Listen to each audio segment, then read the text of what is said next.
Welcome to Law of Attraction Changed My Life. I'm Francesca Amber, your host, and today I'm not at home, hunched over my laptop by myself in my pyjamas eating a pot noodle. No, she's in a studio in London with a guest that's been here not once, not twice, but 3 times? Wow, this is my third time, yes. Third or fourth? It's my third time. Okay, third Yes. time. Yeah. I didn't do my own research. Third time, he's back for more. It is our favourite love guru. He's live and direct. It's Paul Brunson. I am honored to be here. I'm honored to be here. I don't know what to do with my hands though, because like the mic, I have to keep my hands under the mic like this. Yeah. It's kind of it's Sit where on I them. want to be over top of the mic, but no, it's an honor to be here. Congratulations on your new book, Find Love. I read it. I've read all of it. You read? I love it. Changed my life. Really? Well, yeah, some of the things you said in there are things that I will take with me. I'm gonna read them to you. I'm gonna tell you. So the Okay. first thing is, the first concept from this book that I was like, yes, I love this idea, or this idea that helps us realize how hard dating is today, is that in the olden days we would have either arranged marriages or Yes. we would be dating within our geographical vicinity. So like you said, your grandmother would have had like 8 fucking men to choose from. You know, back in the day before online dating, we would have had just the pool of people in our area. And now, like accessorize the shop, too much choice. How do we overcome that? Yes, there's a lot of choice, and you're absolutely right that there's a lot of choice, and it causes what Barry Schwartz calls analysis paralysis. Right? He wrote one of my favorite books, Paradox of Choice. And he's the one who coined that phrase. But a lot of people hear that phrase and they think, okay, analysis paralysis means too many choices, I freeze. Right. But if you dig deep, what Barry Schwartz is actually saying is that too many choices, when you finally make a choice, you have less satisfaction with the choice. Because you've seen all the other stuff? Exactly. Right. And it's because you're constantly thinking the grass is greener over there, right? So you're thinking, I picked option 7. What would have happened if I picked option 1 or 2 or 3 or I 4 see. or 16? So really what he's saying is that the best thing that we can do in terms of increasing our satisfaction around choice is to limit our choices. I love that. Do you know what? I had a friend who her mum and dad only ever had sex with each other, were married together for 30 years. Her older sisters only had sex with one person, was with that person. I used to be like, what is this fucking witchcraft? Like, you don't know all the dicks that are out there. Right. You haven't seen the choices. But now, retrospectively, looking at that, I'm thinking maybe they were right. I'm telling you. So this is something that my wife is going to be like, Paul, why are you saying all this? But I love having sex with my wife. Okay, good. Like no, but to the point where constantly when I talk to a lot of my guys, so I have a lot of mentees who are men, Right. and a lot of them are in their late 20s, early 30s, and they live in New York, a lot of them, and they'll say, Paul, like, man, I could be out here every night, I can be getting it in every night, like this is my issue. I don't want to commit because I feel like I could basically, have sex every night of the week. And I constantly try to reinforce to them that when you have sex with the same person who you love, right? So when I say when you have sex with the person who you have a high level of emotional intimacy with, Right. who you trust, who you could be vulnerable with, who will be vulnerable with you, I guarantee you the sex will be better. Oh, yeah. I guarantee you the sex will be better. And then if you can then have sex with that person endlessly, then it's no choice. It's no question. Why would you want to have sex with 20 other people or 30 other people? So now, depends on many things, but ultimately what I'm trying to drive at is that there's a lot of value in investing in one person. Okay. There's a lot of value in that. Clearly, because you've been married for, what, 25 years, is it? Oh my gosh, I wish it was 20. It's 22. 22. 22. Same thing. Yeah. Yeah. And usually people follow that up with like, you'd do less for murder. And it's like, actually, no, like that's the wrong frame. Like you get to have sex with the same person for years. What a fucking dream. Yeah. I mean, it's like, it is a dream. Yeah. It's a dream I've not had. But we're going to change that. I can't wait. We No. might already have changed it. We may have, because a lot of people don't realize. When I walked into the studio, Francesca was, she at What? first, I mean, she was, Yeah. Can I say it? Can I say what you were doing in the studio? What was I doing? With this, with the engineer. Well, Can I- blimey, Paul. It was you and the engineer. I mean, your sister was here, but she's got a camera on. It was your sister was filming you and the engineer when I walked in. Am I telling the truth? You are. You are. Who knows? You were standing. Yeah. He was seated.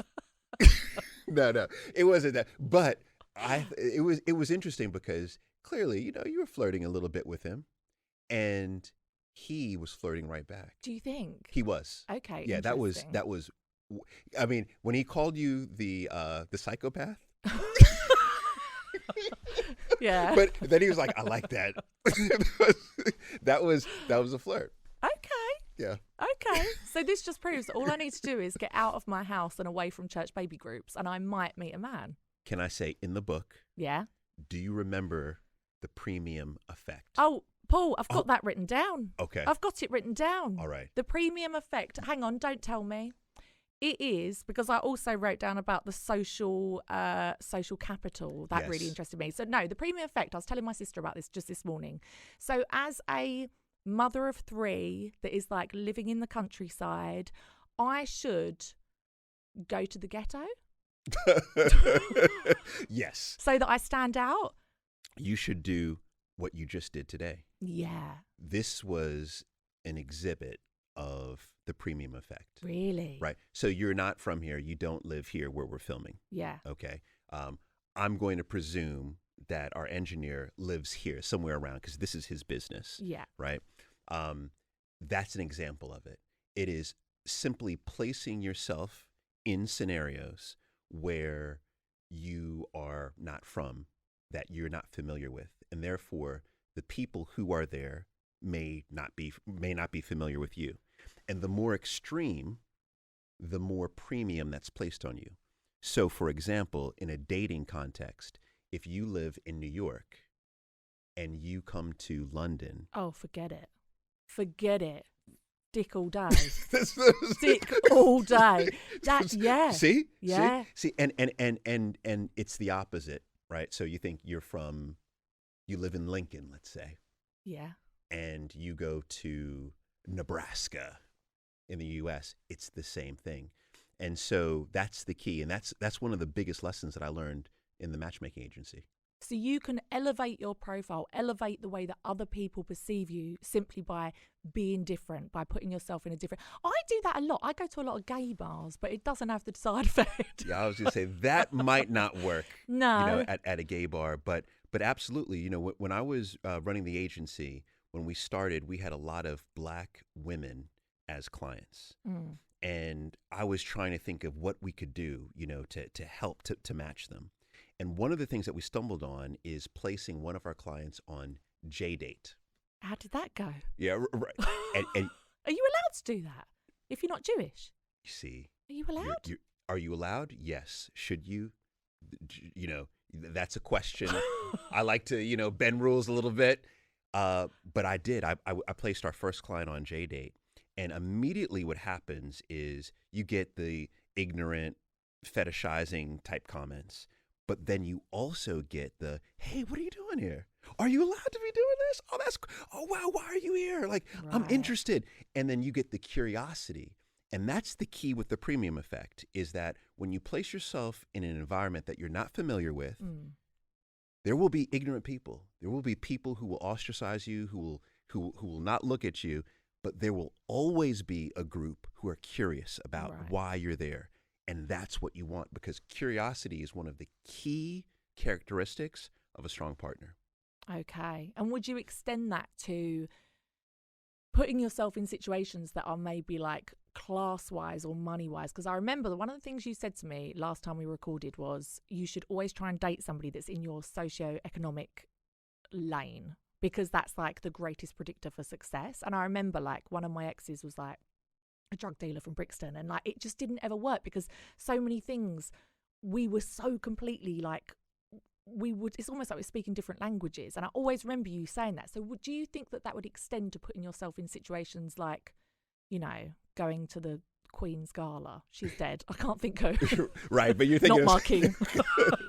So once you start talking about class, culturally is really what drives it.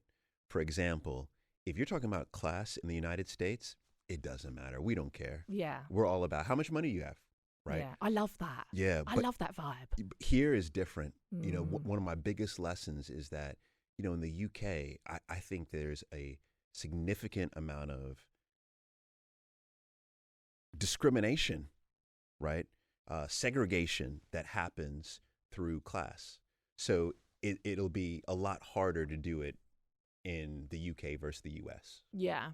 Yeah. Okay, that's fair enough. Now, the next thing from your book that I was obsessed with, and because I totally agree with it, is that you have all these people going around looking for one magic person that is going to fulfill all of their needs. And I was saying to my other single friend the other day about how I'm so single. And I was saying, do you know what? I have a good life. Like, I love my home life with my daughters.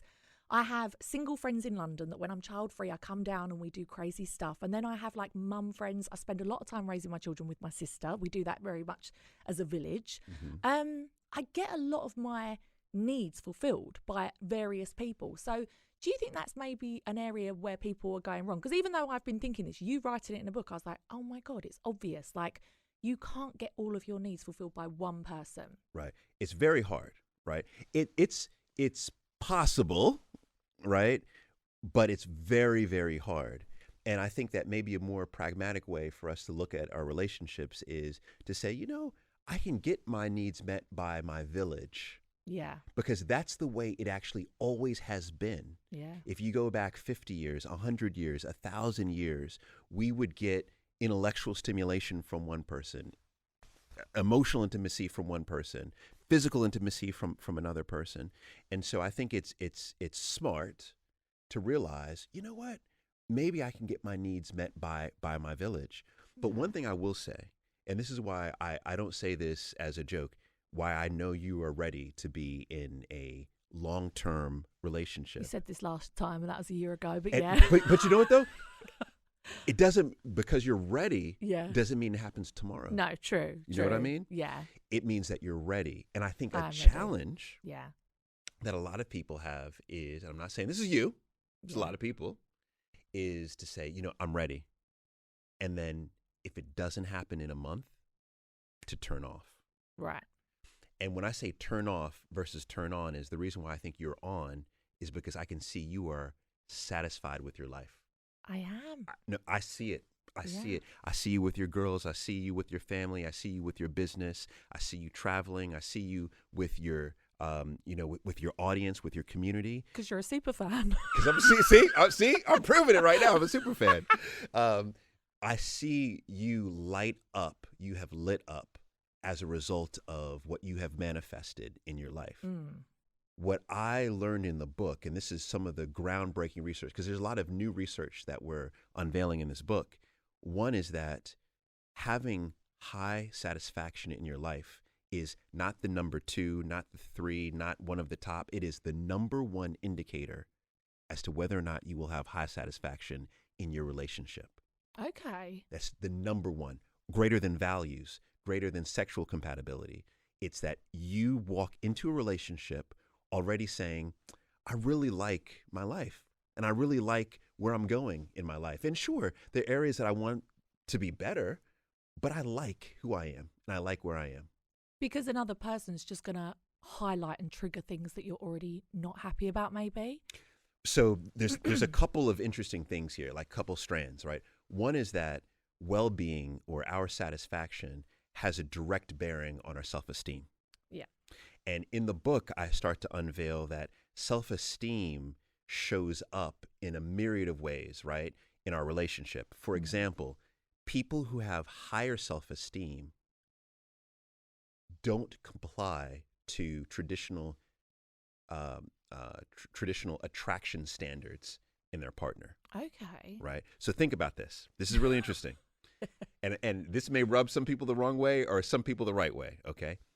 You ever have that friend who points to a guy and it's like, yeah, he's so sexy. And you're like, what? He looks like a frog. Like, he's a toad. Like, I don't get it. Yeah. And she's like, no, he's wonderful. He's all of this. Typically what happens is that if we have low self-esteem, what does that mean? That means that we are always searching for the validation of the masses, the validation of the public. So when you are selecting a partner, physically, you want your partner to be able to, you want the public to say, yeah, Be like acceptable. Yeah. this is acceptable. Job acceptable. Treat, how he shows up acceptable. Right. But the higher you go up the scale of self-esteem, the more that you don't care what the public has to say about your partner. And the more that you're curious about all of those, things that are obscure. Like my wife, she has even when I met her, she had super high self-esteem. You know who her number one love of life is beyond me? Prince Harry. No. Harry Styles. Where'd you, Eddie Hearn? I don't know. No. Think. All right. It is Spike Lee. What? See? Yeah. You see that? You see that? What? You're like, what? You're probably thinking of all kinds of things, like whatever. Is she what's the word? A sapiosexual? Is that when you're attracted to someone's personality or like an intellectual kind of shit? That is. Although I think what a lot of people try to say is that they're sapiosexual, but they're really not. Because sapiosexual means that you will place intellect over physicality. Right. And she's there. But I think what she loves about Spike Lee is the fact that he's, to her, he is different. Yeah. He is, there's no one like him. And that's what makes him compelling. And because she wouldn't care about being validated by anyone, he's shorter than she is, and that would be fine, But so my point there is that self-esteem connected to well-being. So there's many things that are connected to our personal satisfaction, and that directly dictates how satisfied we are normally in our relationships. Interesting. Okay, I've got something else from your book that actually, this isn't from your book. I was listening to a podcast you did. I just realised it wasn't you, it was someone else. But randomly, I was listening to a Diary of a CEO. Yes. But it wasn't with you, it was with a happiness expert. And he said this thing that I was like, how interesting. And then you said it in your book. Oh, is it Dr. Waldinger was on? Oh, potentially. I don't know. But it's about all of the opportunities the majority of opportunities come from your weakest social links. Yes. And how you should always be working on expanding and strengthening those weaker links. And when I was thinking about it, I was like, it's so true. Like the closest people to you often aren't the people that are going to offer you opportunities. And it's actually the people on the periphery that become, and I was thinking with dating, this is kind of an idea I've had for a while, and then you wrote it in your book, so I think it's right. I was just going to ask 20 people I know, including you, to set me up on a date with someone you know. Yeah. Hopefully your hot brother Carl. Is he single? Is he DTF? He is dating right now. He is in a... God damn it. We could have been brothers and sisters. Yeah, we could have been. See, I would have supported that. Yeah, I would have supported that. Do you think that's a good idea to say, not to like people super close to me, not to my mum, my sister, but to say to people like you, people I know, but you're like my weak ties, to say, you know people in your life, would you do me this honour, set me up on one date? And I will go on that date with my whole heart. I'll put my, I'll be polite, I'll be on time, and I will give it my everything. If I said that to 20 people, what do you think about that? That is one of the most effective dating strategies that no one knows about, but now they do. Wow. And it could potentially be a Netflix show, I think. It could. It's so good that you should probably edit it out. Yeah. Oh. I mean, no. but it is absolutely. Yeah. That's Mark Granovetter, and that's his research from Stanford University around weak ties. He's the one who coined that phrase, weak ties. Right. And he and all his research at Stanford and everything that you're saying adds up, is that we have a certain number of people in our life. Mm-hmm. And if you look at Robin Dunbar out of the UK, who wrote a great book recently called Friends, and he's the one who's come up with the phrase, the Dunbar rule, which states that on average, we all have roughly 150 friends on Yeah. average. And if you line up your friends from your best friend, like your sister, right, all the way to your 150th friend, right, and say Yeah. your 150th friend was me, you got your number one and 150th friend in the room right now, Yeah. you would get much more opportunity in your entire life, in every aspect of your life, from me From you. versus Yeah. your sister. Because your sister has already given you everything. Yeah. Like, she drove you here. You know what I mean? She fucking did not got the train. Oh, no. Oh, shit, look at that. She's mad. No, she's disagreeing with you right now. Oh, drove to the station. Yeah. Okay. Yeah. Yeah, she's got no one for me. She's got literally, I've asked her. But no yeah, one. she's already, like, it's already been done. The other thing is that you probably have a lot of similarities already. There's probably a lot of overlap in friends, a lot of overlap in interests. Whereas with maybe your 150th friend, we have some similarities. We have some values, but we probably have a lot more things that are uncommon, and we probably have a lot less network overlap, right? Yeah. Friends and family that Yeah. are overlapped. So therefore, because we do share some of the same values, because we do know and respect each other, then me introducing you to my network gives you all types of opportunity, Yeah. right? Career, socially, romantically. So that idea, that's the idea. So people should just grow some balls and say to some people in their life, like, this is a bit embarrassing. Or not even it's embarrassing. Just be like, would you introduce me to one person? Like, I'm going to do that, you know. Yes. I'm going to do it. So in the book, and then also in my matchmaking, we made all of our clients ask 3 people in their network, Right. and we try to make it as, the 150th as possible, to set them up on a blind date. And to do that, you need to do 3 things. Yeah. One is you need to say what you said at the top, and I loved it, is I'm going to go into this with full intention, right? That's one. Secondly is that you must give them a date. Okay. So you have to say, do this by August 15th or do this Right. by December, because we move off of dates, right? And then third is that you have to give them precisely how many dates you want, right? It doesn't have to be one. We told them that you would have to ask 3 friends for 3 dates apiece. Each friend had to get you 3 dates. Yes. Bloody hell. Because chances are, if you were to say 1, they could default on the 1. Yeah. But if you say 3, they'll most likely give you 1. Okay. Right. So we would say 3 dates by a certain date, and then you commit to go in fully. And if you do that, you are going to meet incredible people, because they're also not going to set you up with, some Yeah. schmuck. A weirdo. Yeah. I'm going to do that, Paul. So expect me to message you saying, can you set me up on 3 dates, please? You know what? I accept that. Great. I do. I accept can't that. wait. I can't wait. I accept that. Now, we can't do an episode about dating without talking about online dating. Okay. And I have mixed feelings about it. But I think as a time-poor, housebound woman with 3 children, where I find myself I work from home, I'm in every night because the children are in bed. Yeah. It's a fucking lifesaver. I love the fact that you can swipe from home. But you have to obviously stand out amongst all of these people on there, which is where I came. I wrote the premium effect. We've already spoken about that. But also another thing that really interested me is about social capital, how you can elevate your profile with your social capital. How do you explain that to people, what that is? Yes. So that is another one of these gems that I'm trying to drop around how to not just elevate your dating life, but like how to elevate your social life and who you're connecting with and the caliber of people that you're connecting with. Mm. And when I say caliber, I'm not thinking about class. I'm thinking about how to connect with people who also have their light on, right? Yeah. You have your light on.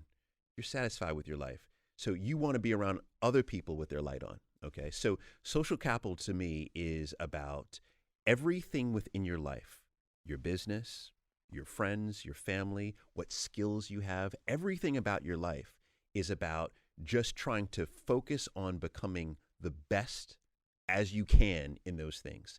So take, for example, this podcast. I think this podcast has been transformational for you, for your life. Definitely. And you think about how you focused and how professional you are in this podcast, and how this podcast, as it has become more successful, what it does is it's like a tide. It lifts everything else up in your life, Yes. right? Your personal life has become more successful. Your family life has become more successful.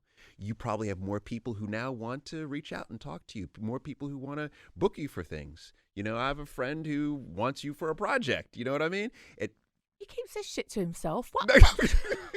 No. I've told you about my friend. No, you haven't. Yes, my friend has talked to you. No. We have talked about this. I never heard from him. It's not a he. It's a she. We've talked about this. A long time ago. Yeah, I never heard from her. No. She recently wants you. Really? For a major project. Okay. Yes. I'm sure there was someone a while ago you said, oh, you should have this person on your podcast. Is that not what you're talking about? No. Oh, okay. No. Oh. This is something else. But my point, and you will remember you'll remember her, is my point though is that as a result of you becoming, you focusing on becoming world class, right, at this one thing in your life, everything else lifts up. Yes. More opportunities flow into your life. This is the key with social capital. So it's not like you're doing this podcast because you want to meet a husband. You're doing this podcast because you're passionate about this thing and it lights you up. So that is what social capital is. It's about finding the things in our life that light us up and not just doing it, but doing it exceptionally well. Right. And when we do that, we find that other aspects of our life will lift. And so it's a very, very important strategy. I just love the idea of social capital. I absolutely love it. When I first read it, I was like, yes, I can get down with this shit. But I remember when I was setting goals once, I was thinking, what is the one goal that I can work on now? Because we obviously only have this certain amount of like energy and time. What is the one thing I can work on now that will make everything else easier?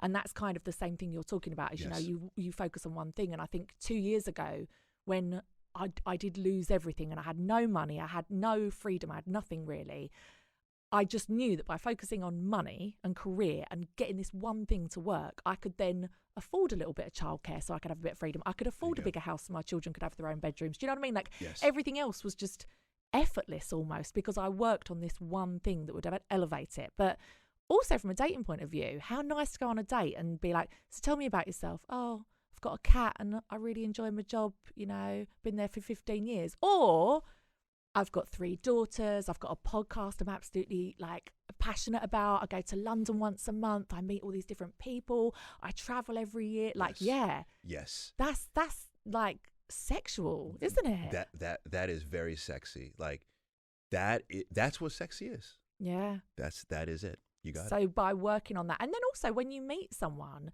you're just going to be happier in general. Like if you're in a job you don't like and you don't do very much with your life, when you meet someone, I don't know, I just feel like that person's going to highlight, because people do highlight and trigger things in you, how shit areas of your life are. But if you go into it being like, my life is fucking amazing, they're just going to compliment it. Yeah, that's that satisfaction, going into the relationship with high satisfaction. I'm here for it. I'm here for it. Now, I've got a question for you. I've got 2 questions. First one is, and this is a genuine question, and I don't mean this in a funny way at all. I've got 100 and... How many followers I've got on Instagram, Nish? I've got, say, 200 in total over 2 accounts, right? Okay. I post pictures of my life, of myself. I don't get a single dick pic. I don't get a single man sliding in my DMs. Not one. I'm not joking, like not one. Why is that? Okay, because I'm a super fan, I think I can tell you why. Why? Well, your audience is predominantly, I would presume, heterosexual female. Yes, and All some right. gay men. Right. So one is that you have a very small pool of potentially dick pic senders. Yeah. So you're starting with a small pool of dick pic senders. Okay. But that's ordinary girls with 1,000 followers get dick pics. I don't get any. Okay. So see, there are a couple of reasons. So that's probably one. Secondly is that I haven't seen you do anything to invite, to allude or suggest that that's something that you would like to entertain. Now, if it is, then there are certain things that you could do. But, you don't seem to exude. Paul, I went on a cruise and I made my friends spend 20 minutes taking a picture of my arse. and I put it on Instagram. But see, it requires more than just a photo. Like it requires a So succession. I need to post weekly. Okay. Yeah, right. yeah. I like if that's what you want, you know. I mean, I to don't each just his want to own. dip. I just find it really interesting that I will speak to my friends with normal jobs, 1,000 followers on Instagram. They've got a normal job at the NHS or something. She's like, oh, I'm inundated with men in my DMs. And I'm like, what? Yeah. I don't get one. Would it insult you if I told you that I get a few? Oh, Paul. There's a deluge. What, of dick pics? Of dick pics, yeah. No, send them my way. I'll have a look. You can evaluate for me. I can send Oh them to my you. God. I can send them to you. But I think that's like the key. I wouldn't at all attach the fact that you're not getting a dick pic to say that you're not compelling, right? I know I'm compelling, exactly. and that's why it's so dumbfounding. Exactly. But for what I believe I know about you, you don't really want the dick pic. I wouldn't mind. I mind one or two.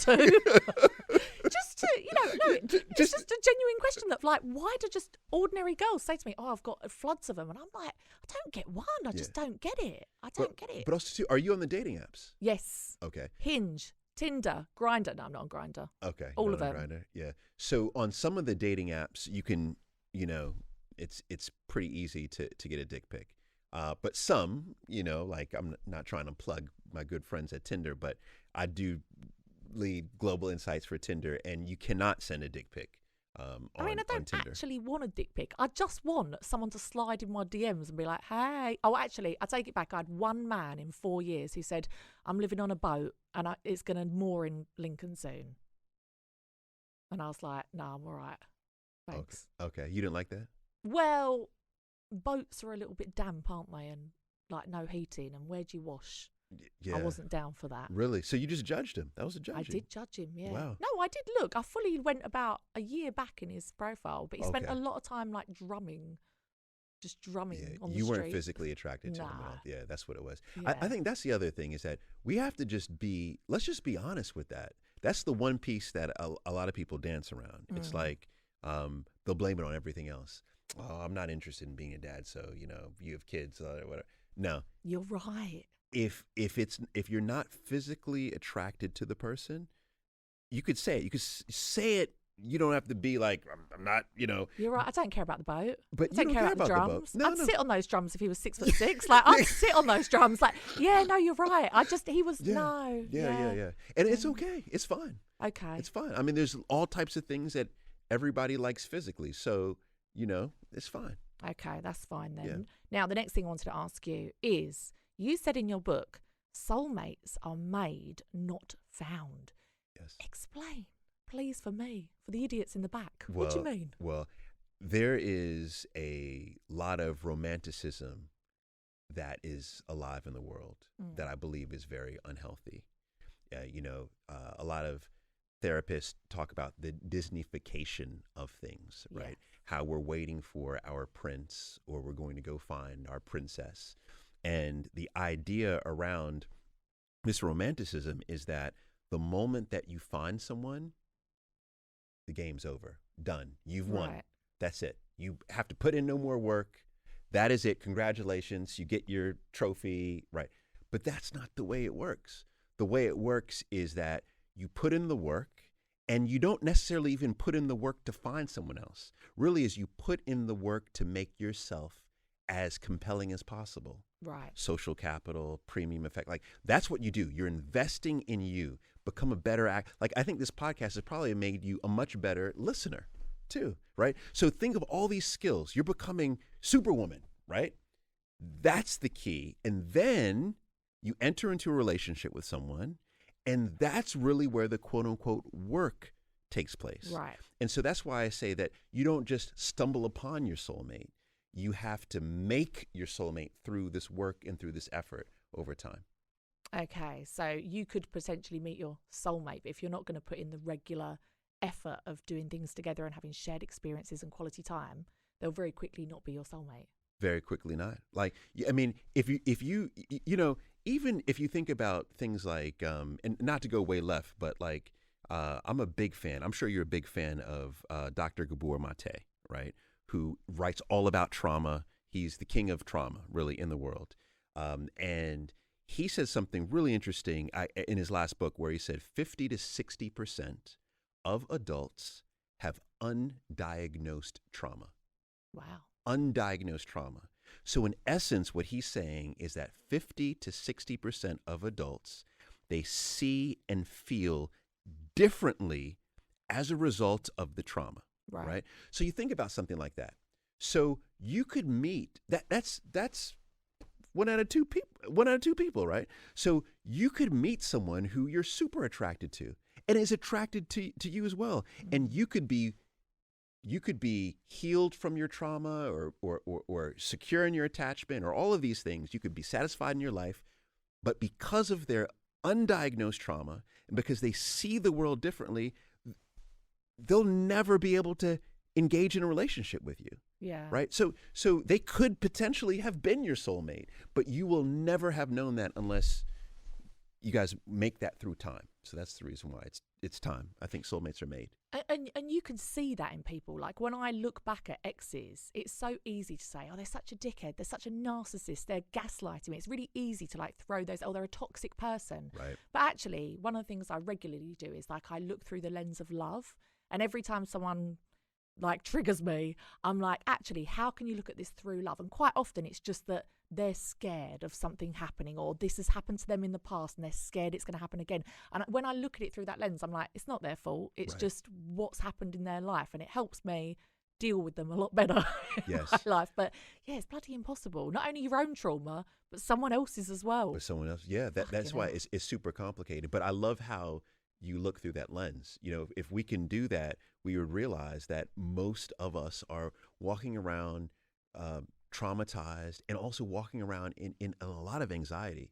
You know, I was just looking at this chart that tracks anxiety over the years, over the last 100 years.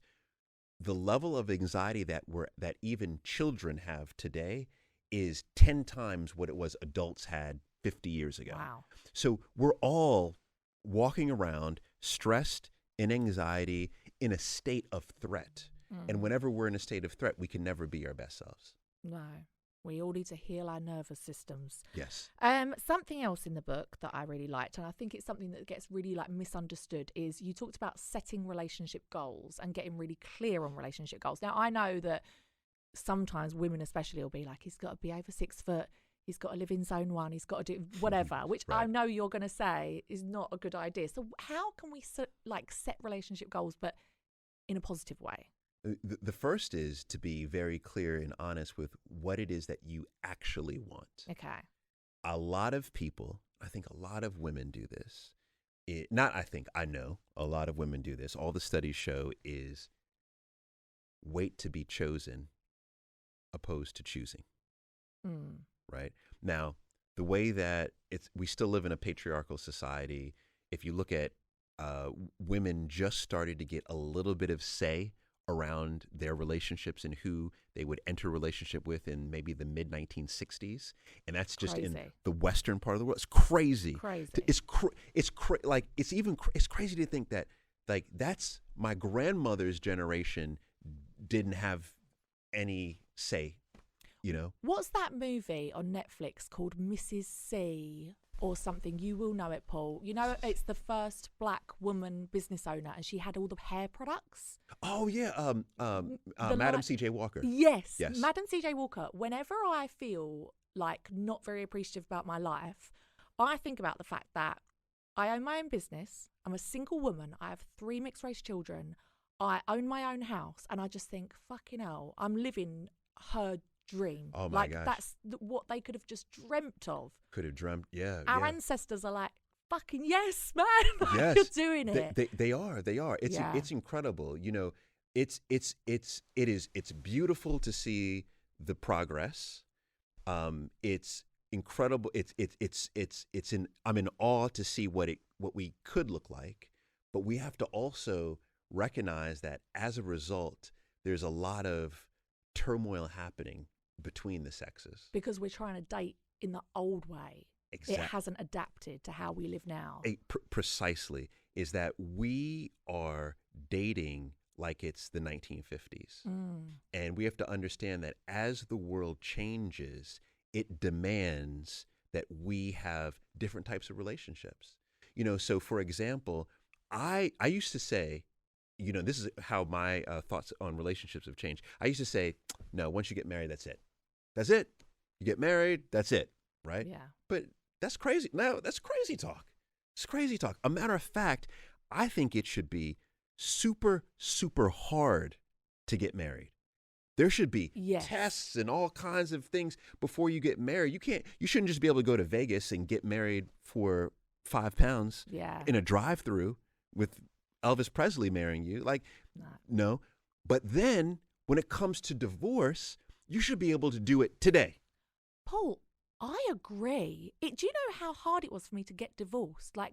It was super hard. They said no because neither of us cheated or anything. Yes. They said, no, you can't get divorced. Yeah. It was a ball ache. We had to live apart for 3 years. How dare the government say, I don't agree with marriage now for that reason. I think I'm never going to have a government tell me that I have to stay married to someone. Do you know what I mean? It's crazy. Even with the introduction here in the UK of no fault divorce, it still can take 6 months to a year or longer, depending on the reasons, depending on if what agreements you had up front, depending on how much money you have. It's ridiculous.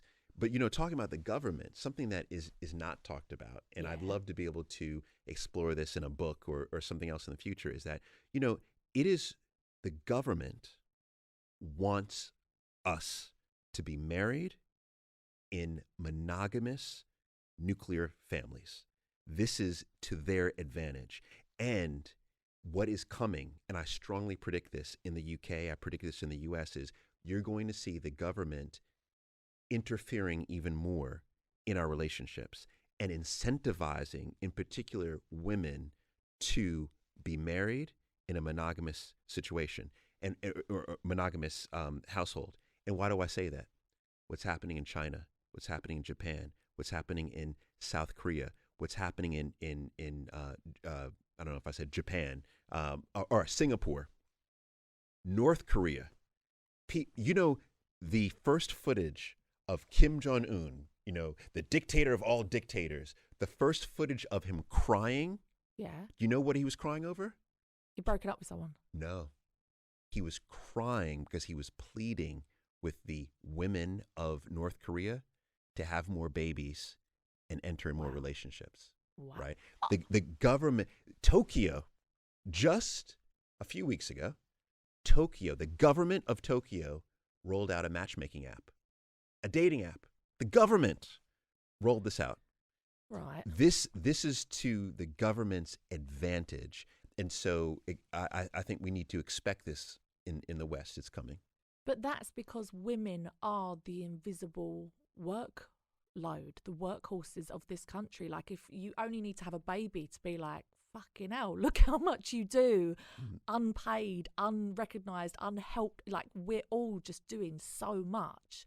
And it is still such a predominant, the motherhood penalty is real. Right. But yeah, of course they want women to do that. They don't want women to be living their best lives, living in a little penthouse flat in London and fucking spending their money on shoes, do they? Yeah, and bastards. And what they really don't want is they don't want women to stop having babies. That's the What biggest about the thing. climate? Yeah, Climate change. So I know there's a big debate over this, but where governments are falling in line is that you have right now a mass increase in population, but if you look at population in 30 years, 40 years, 50 years, because of the low birth rates, you see a drop, a dramatic drop. So that's the reason why Kim Jong-un is crying. Wow. Or that's the reason why people say that Japan could be one of the first countries to literally disappear. Because This is wild. Because the population is so old and you have no baby. So you know about replacement rates? No. Oh, okay. So every country has a replacement rate. On average, it's about 2 or 2.1.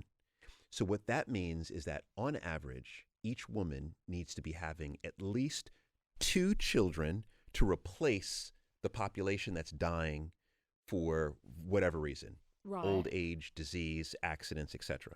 So you need to meet the replacement rate. If you look back through time, especially in places like China or in North Korea, they were overpopulated.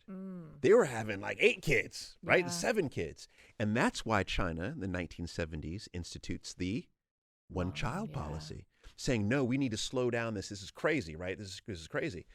But what's happened is that because of policies, because of, governments poorly running their countries, because of, whatever reason, the number of babies per woman has decreased lower than 2. I think in the UK it's like 1.6, 1.7.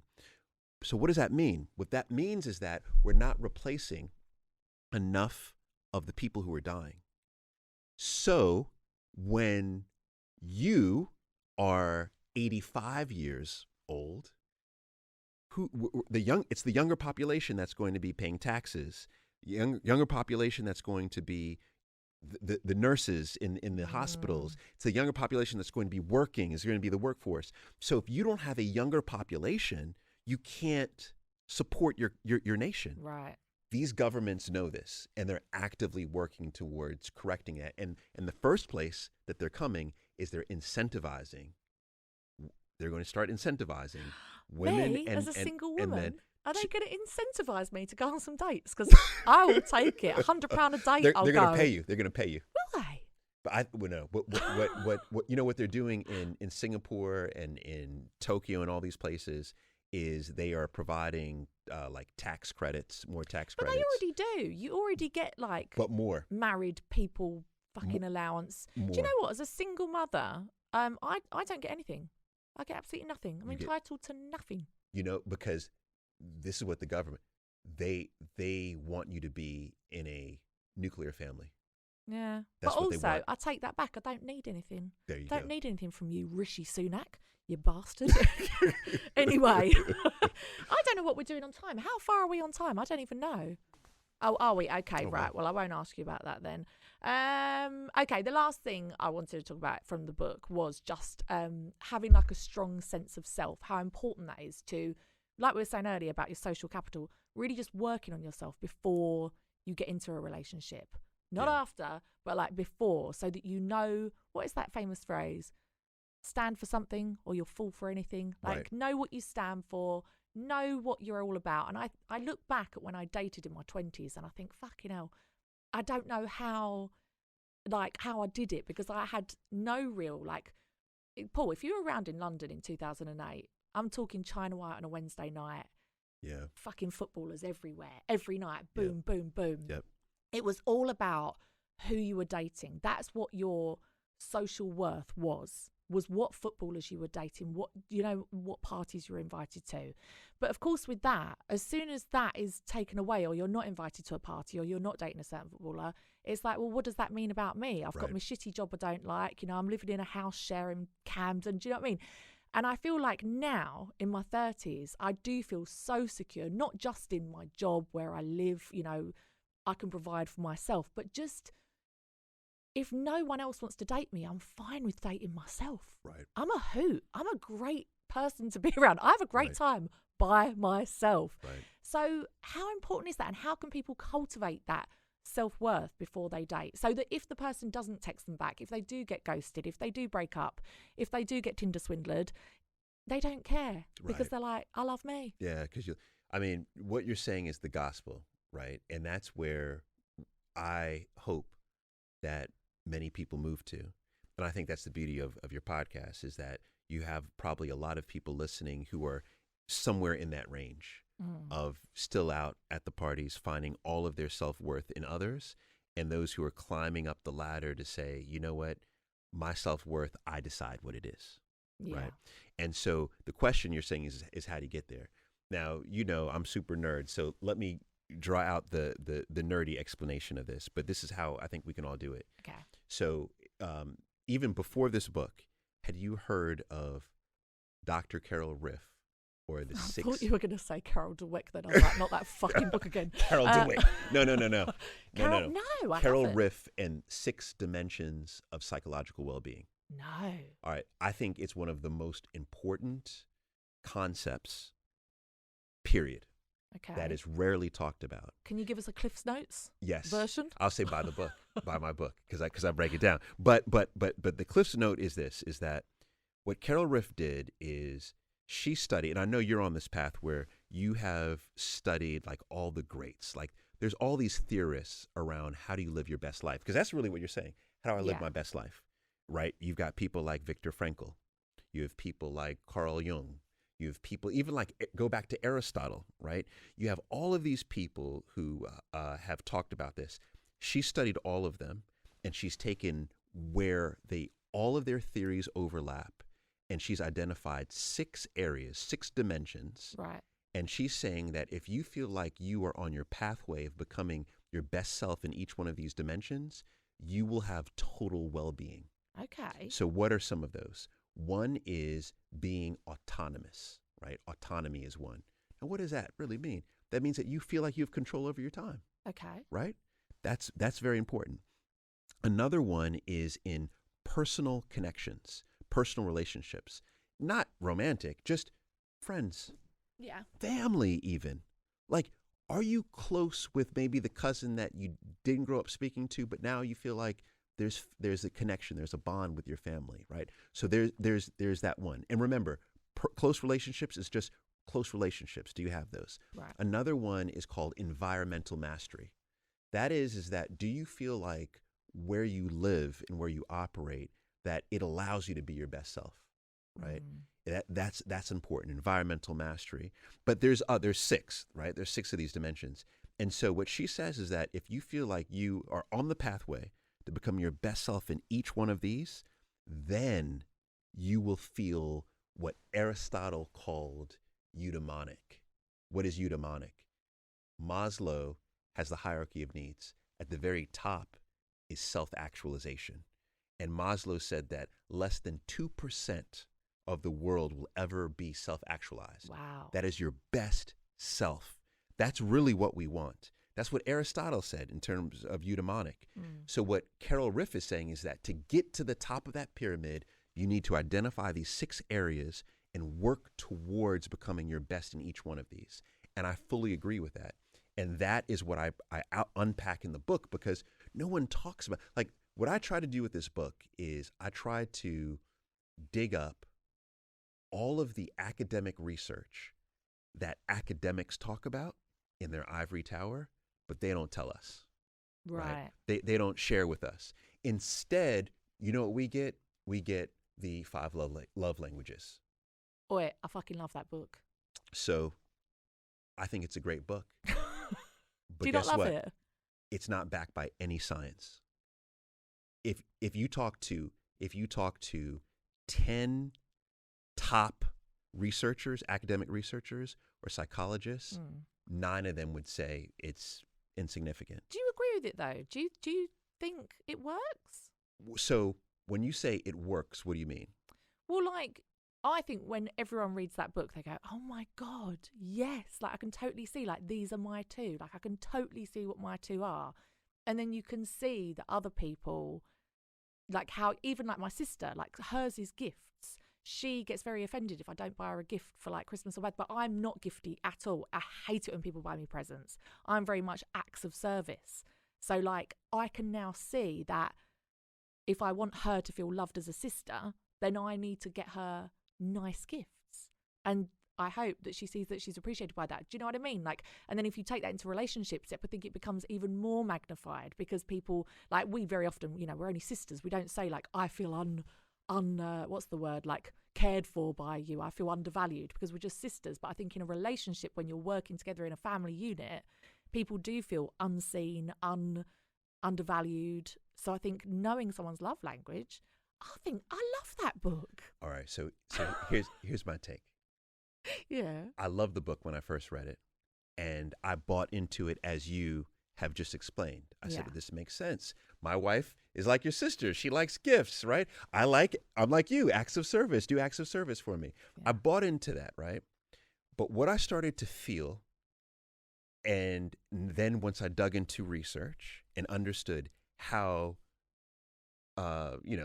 how Chapman came up with the 5 love languages, what I realized is that what we all are trying to figure out is how to make sense of who we are in our relationships. And if we have something as simple as one of these 5, it makes relationships easier to understand. Yeah. It makes us easier to understand and the people around us easier to understand. Now, the challenge with the 5 love languages, just in my opinion, is that we all need all 5. Oh. Your sister, you said she's gifts. So what would happen if you never talked to her, never hugged her, never did anything on her behalf, right? She would go mad. She needs all of them, all of them. Now, maybe she likes a gift over, a rub on the back, but you know what? She's going to need a hug at some point in her life. If you hugged her, she would slap you around the face. She hates it. No, she hates it. But here's the thing: when I say a hug, when I say physical touch, she needs physical touch.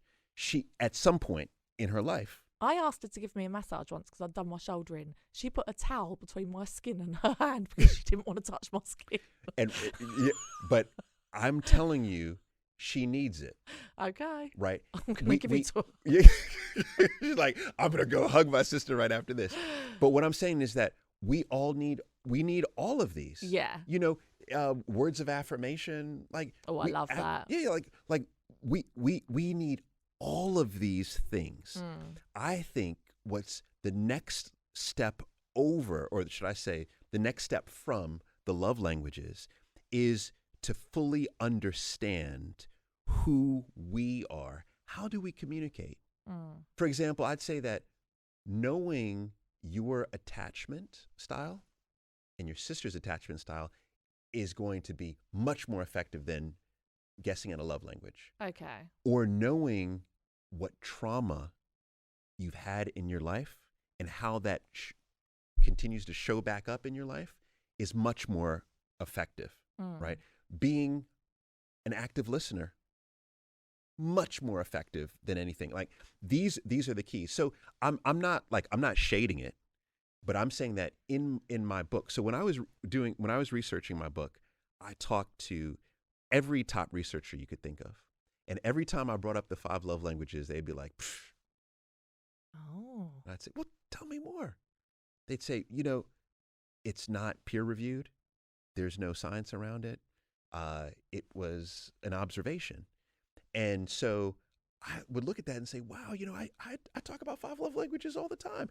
But then as I sat down to really break it down, I realized that, we need all of these things. Yeah. You need to be nourished fully through all of these things. And then the last thing about 5 love languages is that most people misinterpret it. Most people say, okay, because they'll say, okay, I'm acts of service. So that means that whenever you see me, just do things for me. But to the point of, no, I need everything. I want everything. Yeah. And also, like say, it's not just learning about that. It's also learning your attachment style, your trauma. Like I feel like that with manifestation, like you can't just learn one little theory. You need to see it all. And like you say, so much of this stuff is kept from us, isn't it? So much. And I think with women especially, the top sort of like example of that, of like this stuff being kept for like the elite or something, is like when you look at women and finance, whatever you see on TV, anytime there's advice for women on TV about finance, it's how can you save? How can you cut back? How can you coupon? How can you scrimp? There was one where they got a woman to cook herself a meal and like change her living room around so it looked like she was in a restaurant. And I was like, what kind of fucking world are we living in? Whereas men, they're like, this is how you invest. This is how you grow. This is how you attract more abundance into your life. And it's like, wow, when you see that, you realise we're being sold like the little tiny fucking bit. I mean, it's the patriarchal society.